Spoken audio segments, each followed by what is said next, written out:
Bonjour à tous et merci de nous rejoindre après cette pause estivale pour reprendre le cours de nos résumés vidéo du rapport CIATI, consacré à l'actualité du mois de septembre. Donc depuis 3 mois, le marché mondial du vrac connaît une certaine lenteur due à l'inflation sur les principaux marchés et peut-être aussi un retard lié dans l'expédition de ces mêmes volumes qui étaient contractés. Sur les dernières interventions qu'on a eu l'occasion de faire, on a expliqué qu'on avait la sensation d'être vraiment dans un marché où la perspective en fait en face de nous était comme une grande avenue avec toute une série de feux qui seraient tous au rouge. D'ailleurs, je vous invite à lire la page dans la section italienne qui sera consacrée un peu à une grande question qu'on se pose, qui sera la prochaine grande tâche, sera de comprendre dans quelle mesure la consommation de vin va être affectée par l'inflation et l'instabilité économique au cours des 6 prochains mois. Donc tant que effectivement les problématiques liées aux problèmes de logistique, que ce soit le coût du transport, l'inflation sur les matières, l'inflation, les problèmes de matières sèches, ne sera pas réglé, on est quasiment sûr déjà d'aller au-devant de mois très compliqués. De façon générale, lire ou prédire l'avenir n'a jamais réellement existé. Mais naviguer en tout cas dans ces temps complexes impose vraiment d'avoir une lecture fine des signaux faibles du marché. Donc quoi qu'il en soit, vous pouvez compter sur CIATI et toute son équipe et son historique pour vous aider en fait dans la problématique de vente ou d'achat que vous allez pouvoir rencontrer dans les prochains mois. Donc commençons par le résumé pays par pays et donc l'hémisphère sud avec toujours l'Argentine en premier. À savoir que la baisse de la demande internationale est confirmée puisque les exportations totales de vin en Argentine ont diminué de plus de 20% pour la période de janvier à juillet 2022, ventilé en moins 42% pour le vrac et moins 7% pour le conditionné. Les conditions météo hivernales et l'état des vignobles semblent propices à une saison de croissance plutôt bonne, bien que la saison des gelées du printemps doivent être encore traversées sans encombre. Le peso continue de se dévaluer. Il est maintenant à 145 pesos argentins pour $1 contre 97 il y a encore un an.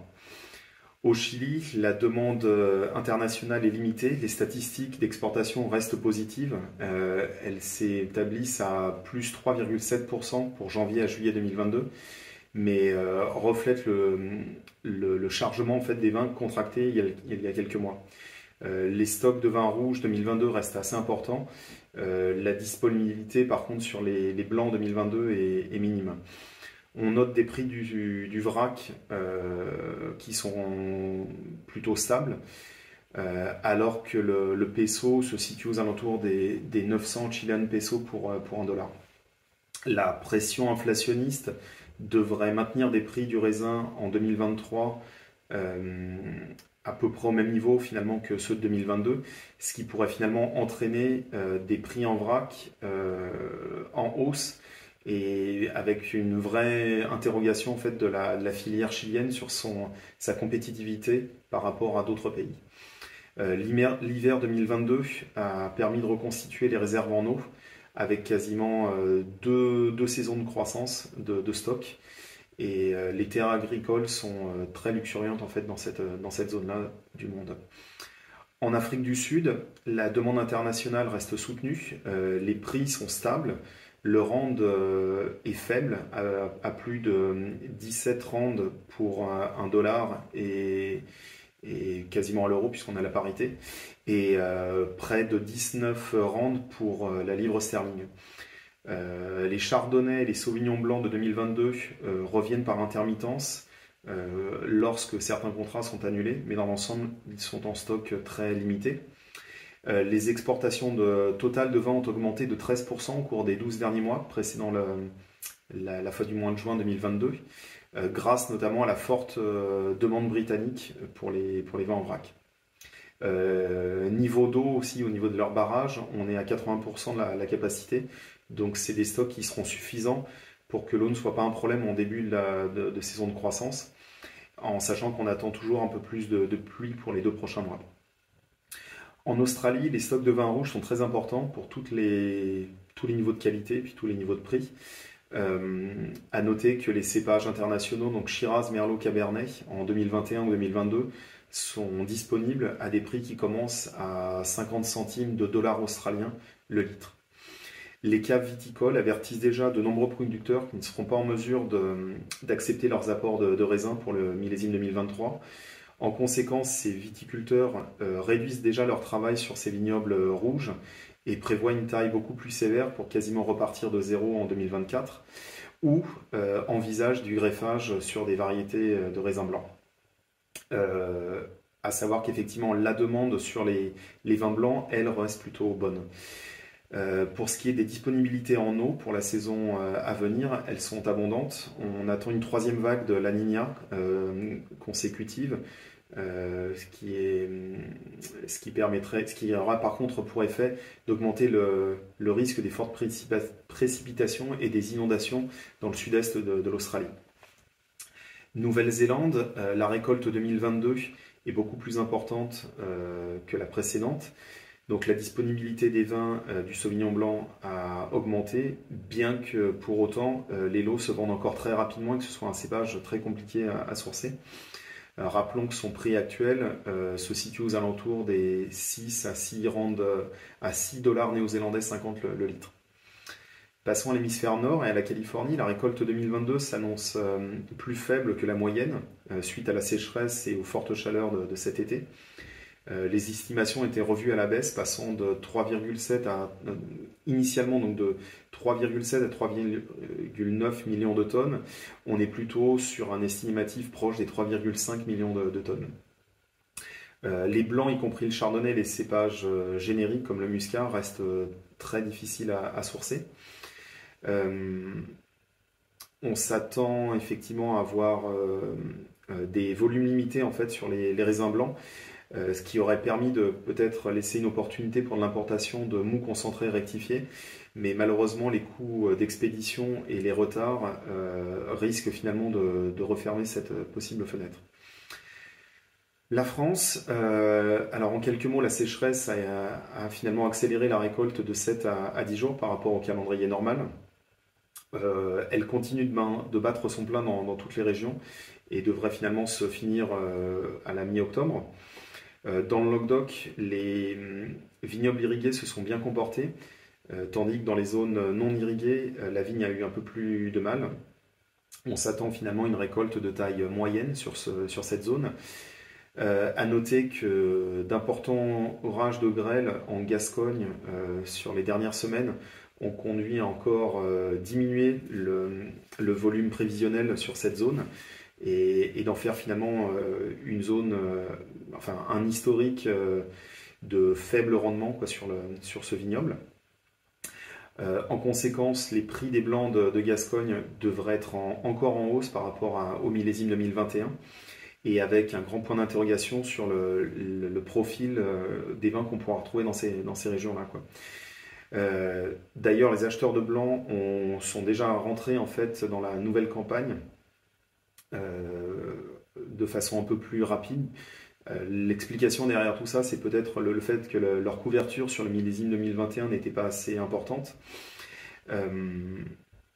et que aussi le prix des cépages blancs dans le Languedoc ou même des génériques revient de façon beaucoup plus compétitive par rapport à ce qu'on a pu connaître dans les 2 dernières années. Donc d'ailleurs, les premiers échantillons de blanc commencent à être prêts. Donc on invite vraiment les acheteurs potentiels à nous faire part de leurs besoins dès que possible pour obtenir les meilleures qualités qui seront très demandées et qui risquent de partir très vite dans les 2-3 prochaines semaines.